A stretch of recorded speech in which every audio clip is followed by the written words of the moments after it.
Hey guys, welcome everyone. कैसे आप सब? बढ़िया बढ़िया होंगे ऐसे मैं कामना करता हूँ।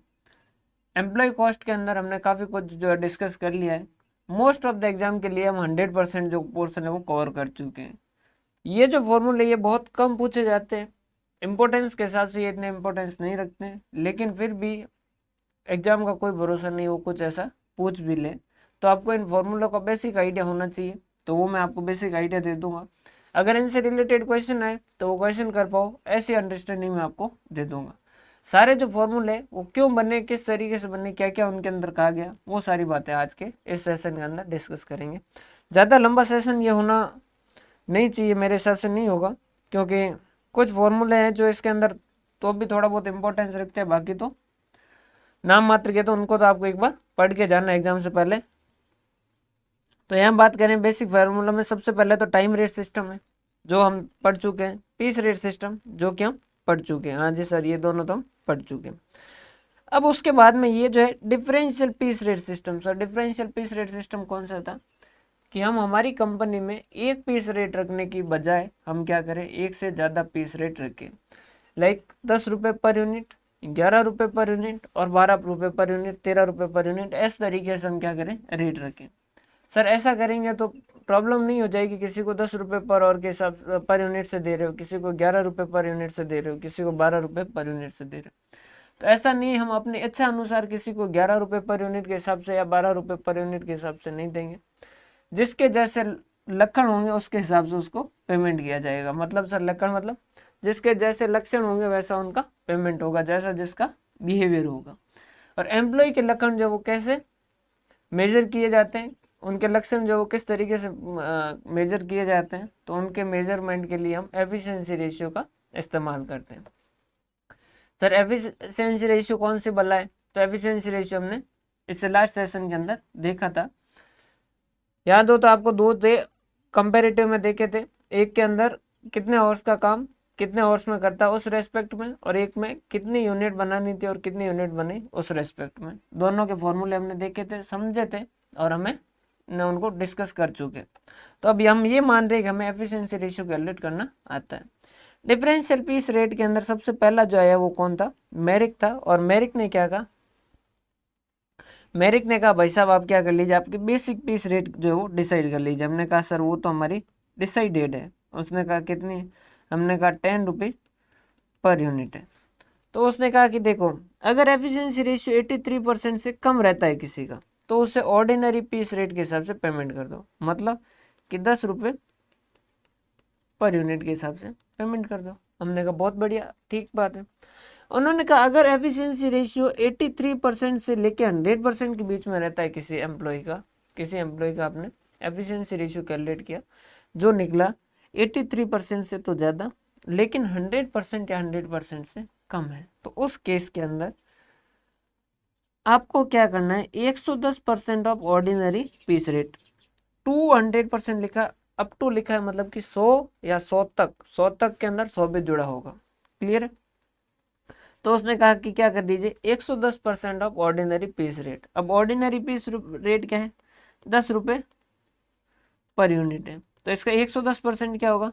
10 इंटू 110%, मतलब ये हो गया 11 रुपये पर यूनिट। अच्छा सर, मतलब 10% रेट बढ़ानी है? हाँ, समझ पा रहे हो बात, 10% रेट बढ़ानी। अगर कोई ऐसा एम्प्लॉय है जो बहुत ही होनहार है और वो 100% से भी ज़्यादा कर ले एफिशिएंसी रेशियो, लाइक 120% आ गया, किसी का 130% आ गया, तो उसने कहा कि उसको 120 या 130% ऑफ ऑर्डिनरी पीस रेट दे दीजिए। मतलब 10 का 120 हो गया 12 रुपये या 13 रुपये पर यूनिट के हिसाब से दे दीजिए। हमने कहा ये क्या बोला, 12 रुपये या 13 रुपये? उन्होंने कहा ये कंपनी के ऊपर हम छोड़ते हैं, कंपनी जो भी चाहे वो डिसाइड करे। वो 12 रुपये भी कर सकती है, वो 13 रुपये भी कर सकती है, जैसी उसकी इच्छा।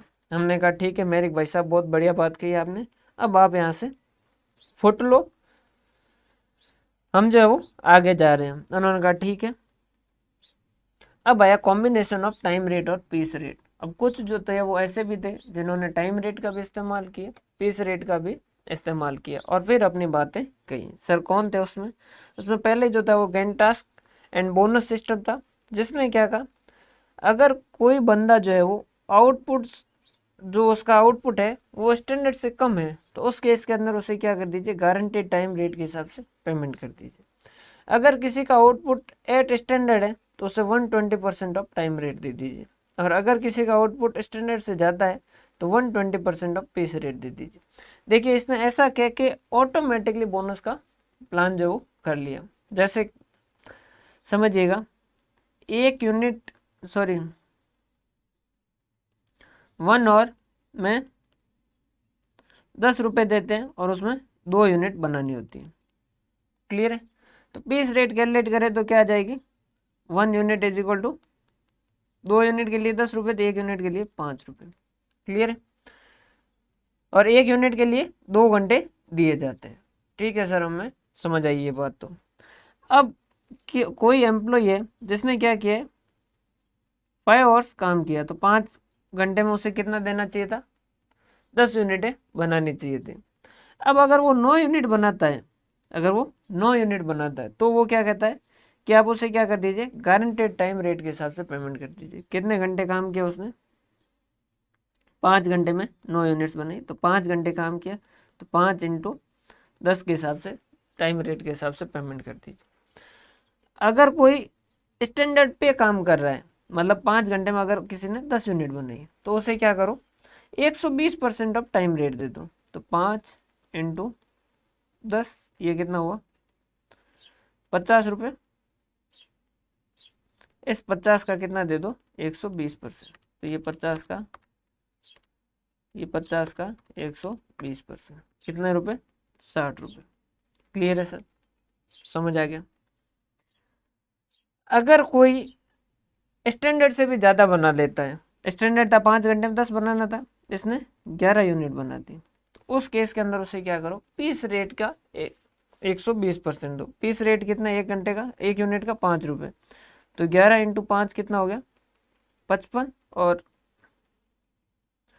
इसमें सॉरी क्या हो रहा है भाई, 55 और इसका 120% मतलब 1.2 से मल्टीप्लाई करो, 55 × 1.2 66। तो देखिए इसने स्टैंडर्ड से कम काम किया 50 रुपये, इसने स्टैंडर्ड पर काम किया 60 रुपये, इसने स्टैंडर्ड से ज़्यादा किया तो 66 रुपये। तो ऑटोमेटिकली ये क्या होता जाता है, इंक्रीज होता जाता है। ऐसा किसने कहा, Gantt task and bonus system ने। ठीक है सर, इसने कहा जो भी मान लिया।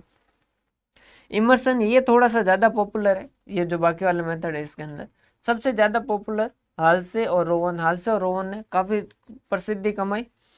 बाकी इन वालों में से तो ज़्यादा खास किसी ने तरक्की की नहीं, क्योंकि इन्होंने सही टाइम पे सही स्टडी की नहीं। लेकिन हाँ, ये जो इमर्सन है इसने ज़रूर कुछ तरक्की की। ये जो है इसका कई बार अगर पूछा जाता है तो नॉर्मल इसमें से इमर्सन का पूछा जाता है कि अर्निंग कैलकुलेट करनी इमर्सन एफिशिएंसी के हिसाब से। तो इसने क्या कहा कि आप एफिशिएंसी कैलकुलेट कीजिए। अब देखिए आप ये मत पूछिएगा कि इसने यहाँ पर 120% ऑफ पीस रेट क्यों लिया या ये 130% ऑफ पीस रेट क्यों नहीं लिया। तो ये जो है इसका जो कॉन्सेप्ट है वो गैंट टास्क वो खुद ही बता सकते हैं, और वो अब जा चुके हैं, तो अब मैं उनको पूछ नहीं सकता और ना और कोई पूछ सकता है। और रिसर्च पेपर अगर उतना पढ़े उतना अपने लिए इम्पोर्टेंस ये रखता नहीं है। क्लियर है? तो अपने को सिर्फ ये ध्यान रखना है कि ये इस तरीके से बताया गया। ज़्यादा इसके अंदर आपको घुसने की ज़रूरत नहीं है, बस बेसिक आपको फॉर्मूला पता होना चाहिए तो आपका क्वेश्चन जो है वो बन जाएगा। इमर्सन एफिशिएंसी रेशियो, क्योंकि ये तो कुछ फॉर्मूले यहाँ दिए गए, बाकी ऐसे बहुत सारे लोगों ने बहुत सारे फॉर्मूले दिए गए। लेबर से रिलेटेड बहुत सारी जो है वो थ्योरीज आई, क्योंकि लेबर जो है वो प्राइम कॉस्ट रहा था कई सालों तक। पहले जो मशीनें नहीं थी तो उस वक्त लेबर ही था, तो लेबर के बारे में बहुत सारे लोगों ने बहुत सारी थ्योरी दी थी। किसी ने कहा बहुत कम पेमेंट करो, किसी ने कहा बहुत ज़्यादा पेमेंट करो, किसी ने कहा सूटेबल पेमेंट करो, किसी ने कहा बोनस दो, किसी ने कहा बोनस नहीं दो, किसी ने कहा बोनस दो तो ऐसे कैलकुलेट करो, किसी ने कहा नहीं नहीं ऐसे कैलकुलेट करो, किसी ने कहा नहीं ऐसे कैलकुलेट करो, किसी ने कहा टाइम रेट दो, टाइम रेट में ये दो, किसी ने कहा पीस रेट दो, पीस रेट में इस तरीके से दो। तो बहुत सारे लोगों ने बहुत सारी बातें कही, हम उनमें से कुछ पढ़ रहे हैं जो एग्जाम के अंदर पूछी जा सकती है, तो इनके फॉर्मूले हम देख रहे हैं। अब इसने जो है क्या कहा, अगर किसी की भाई एफिशिएंसी रेशियो 66.6666% से कम आ रही है, अब इसको 66.66 ही क्यों लिया, ये 2/3 के हिसाब से लिखा होगा, फिर ये 66.66 बनता है। अगर किसी की एफिशिएंसी रेशियो 66.66% से कम आ रही है तो उसे कोई बोनस मत दो, सिर्फ गारंटेड टाइम रेट जो है उसके हिसाब से पेमेंट कर दो। ठीक है सर। अगर कोई 66% से 66.66% से लेकर 100% तक का एफिशिएंसी रेशियो रखता है तो उस केस के अंदर worker is paid by early rate for a time he actually work plus an increase in bonus according two degree of efficiency on the basis of step bonus rate. Sir ये क्या है step bonus rate? उसने कहा कि आप bonus दीजिए, bonus that can be up to 20%, लेकिन ये बोनस स्टेप बाय स्टेप बढ़ाइए। मतलब स्टेप बाय स्टेप कैसे कि ऐसा मत कीजिए कि 66 से लेके 100% तक 20%, ऐसा मत कीजिए। आप कुछ भी रख लीजिए, जैसे 66.66 से लेके 70% तक है तो 5%, 70 से 80 तक है तो 10%, 80 से 90 तक है तो 15%, और 90 से लेके 100 तक है तो 20%। तो वो कह रहा बोनस देना तो 20% तक है, लेकिन ये एकदम धड़ल्ले से मत बढ़ाइएगा, इसे धीरे धीरे सीढ़ी दर सीढ़ी स्टेप बाय स्टेप इसे बढ़ाइएगा। हमने कहा ठीक है, और इसने कहा कि ये कंपनी डिसाइड करे कि वो कैसे स्टेप बाय स्टेप डिसाइड करती है, तो कंपनी अपने हिसाब से अपना उसका नेचर और अपनी इच्छा अनुसार करे। ठीक है सर। और अगर किसी का एफिशिएंसी रेशियो 100% से ज़्यादा हो जाए तो उसने कहा कि देखो 20% तक का बोनस तो इसका कहाँ तक हो चुका है, 100 तक हो चुका है। फिर वो कह रहा है 1% अगर इंक्रीज होता है एफिशिएंसी में तो 1% बोनस में भी इंक्रीज होगा। मतलब जैसे किसी का हो गया 105% तो वो कह रहा है 20% बोनस, 100 से ऊपर कितना 5, तो यहाँ 5 और जोड़ दो। हमने कहा कोई 110% पे काम कर लिया तो उसने कहा 20, 100 से कितना ज़्यादा 10, तो यहाँ 10 जोड़ लो। हमने कहा कोई 120 पे काम कर लिया तो उसने कहा 20 तो यही, और 20 के बाद में 100 के बाद में कितना है 20 है तो ये 20 जोड़ दो। हमने कहा कि 130 तो उसने कहा 20, और उसके अलावा एक्स्ट्रा 100 से 30 है तो वो 30 जोड़ दो। अब हमने कहा कि 140, उसने कहा चाटे खाओगे। अब क्या है बता दिया ना, हर 1% के लिए 1% इंक्रीज होगा। क्लियर है, समझ पा रहे हैं बात? तो ये जो है ये यहाँ तक का हमने देखा।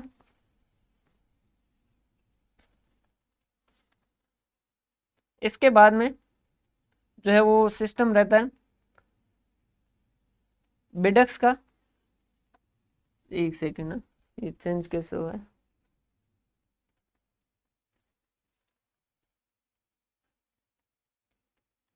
हाँ जी, इसके बाद में बेडक्स फॉर्मूला देख लीजिएगा, याद करने की ज़रूरत नहीं है, एक बार देख लीजिएगा ताकि आपको थोड़ा बहुत अंदाजा रहे। इसने ऐसा दिया कि 75 divided by 100 Bedaux point saved divide by 60 multiply by rate. ये तो horse work into rate per hour, ये तो नॉर्मल है, और ये जो है ये बोनस के लिए उसने ऐसा फॉर्मूला दिया। अब ऐसा इसने क्यों दिया ये वही जाने। क्लियर है, आपको एक बार देख के जाना है। उसके बाद में हाइनेस मैनेज सिस्टम और एक्सेलरेटेड प्रीमियम सिस्टम, ये दोनों वैसे तो बहुत, तीनों ये बहुत कम इम्पोर्टेंट है, एक बार इनको पढ़ लेते हैं।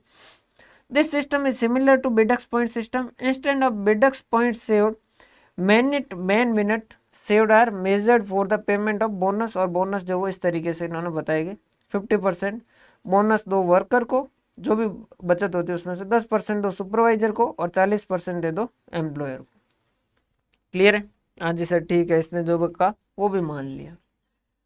अब इसके बाद में एक्सिलरेटेड प्रीमियम सिस्टम। तो एक्सिलरेटेड प्रीमियम सिस्टम क्या है? इसमें कहा कि in this system individual employer make his own formula, कि हर कोई आप अपना फार्मूला बनो। The following formula may be use for the general idea, और जनरली ये यूज कर सकते हो। y is equal to 0.8 plus x square, ये जो है वो बी एक्स वाई एक्स इस तरीके के आपने अगर स्टेट्स पढ़ा हो तो उसके अंदर इक्वेशन चलते हैं, उसके हिसाब से इसने फॉर्मूला बनाया। और ये भी आप इतना सा देख लीजिएगा, बाकी ये यूजफुल इतने है नहीं। तो यहाँ पर आकर अपना एम्प्लॉय जो चैप्टर है वो कंप्लीट होता है। आप इसको और अच्छे से देखिए। तो आज का सेशन जो है वो आपका बहुत छोटा सा सेशन है, आपको मज़ा आ गया होगा कि 15 मिनट के अंदर कंप्लीट हो गया। अब आप इसको एक बार वापस देख लीजिएगा कि शुरुआत से हमने क्या क्या पढ़ा। देखिए जब चैप्टर कंप्लीट होता है, एक बार आप इसको पूरा देखोगे चैप्टर कंप्लीट होते से, तो फिर आपको सारा कुछ समझ आ जाएगा। लेबर अर्निंग, लेबर की जेब में कितना आया, लेबर कॉस्ट एम्प्लॉयर की जेब से कितना गया, नॉर्मल आइडल टाइम लेस करेंगे डिवाइड के अंदर टोटल आवर्स में से, एबनॉर्मल टाइम हमारा नुकसान है। कॉस्टिंग पीरियड में जाएगा इसका अमाउंट। लेबर और rate, labour cost divided by total hours minus normal idle time. Over time premium, जो नॉर्मल से एक्स्ट्रा टाइम में पेमेंट करते हैं उसमें ओवर टाइम। फैक्ट्रीज एक्ट क्या कहता है, दिन के 9 घंटे, हफ्ते के 48 आवर्स। उसके बाद में एफिशिएंसी रेशियो दो तरीके से, एक तो टाइम के स्टैंडर्ड टाइम और एक्चुअल टाइम का कंपैरिजन, और एक स्टैंडर्ड प्रोडक्शन और एक्चुअल प्रोडक्शन का। याद करने की, रटने की जरूरत नहीं है, बेसिक जहाँ जरूरत पड़ी वहाँ पर हमने छोटा सा इलस्ट्रेशन लिया, बनाया और काम चला दिया। Charging labour cost to job, एक एग्जांपल लिया था, ए वर्कर और बी वर्कर था जॉब वाई के अंदर, जहाँ ओवर टाइम प्रीमियम हुआ वो। लेबर टर्नओवर, 3 फॉर्मूले थे, रिप्लेसमेंट, सेपरेशन और फ्लक्स। और फ्लक्स के अंदर दो तरीके थे, जिसमें हमने जब बात की तो रिप्लेसमेंट वाले उस इलस्ट्रेशन में 15 लिख दिए थे 5 की जगह, जिस वजह से हमने एक बार थोड़ा करके वापस किया था क्वेश्चन को, और एक इन्फॉर्मेशन दे रखी थी, बाकी की हमने कैलकुलेट की थी। एवरेज 600 आया था और उस तरीके से हमने कैलकुलेट किया था। रिप्लेसमेंट और न्यू रिक्रूटमेंट का फर्क देखा था, लेफ्ट और डिस्चार्ज का फर्क देखा था। लेकिन लेफ्ट और डिस्चार्ज का फर्क जो है वो हमारे लिए यूजफुल नहीं है इन फॉर्मूलों में। फिर हमने लेबर टर्नओवर के साथ उसकी देखी थी, उसकी वजह से जो कॉस्ट लगती है वो भी देखी थी, कि अगर लेबर टर्नओवर होता है तो हमें काफ़ी सारी कॉस्ट भी इनकर होती है, जिसमें एक एग्जाम्पल भी लिया था हमने। और उसके बाद में पेमेंट सिस्टम देखे थे, जिसमें हाल्से और रोहन को मेनली हमने देखा। फिर हमने ये भी बात की कि दोनों में से बढ़िया कौन है, और उसके बाद में हमने कुछ और फॉर्मूले जो है वो आज के सेशन के अंदर देखे। क्लियर है? तो यहाँ जो है वो आपका चैप्टर कंप्लीट होता है। बहुत अच्छे से वापस पढ़िए इसको, बहुत सही तरीके से तैयारी कीजिए, अपने स्टडी को अच्छे तरीके से कंटिन्यू रखिए। बहुत बहुत धन्यवाद।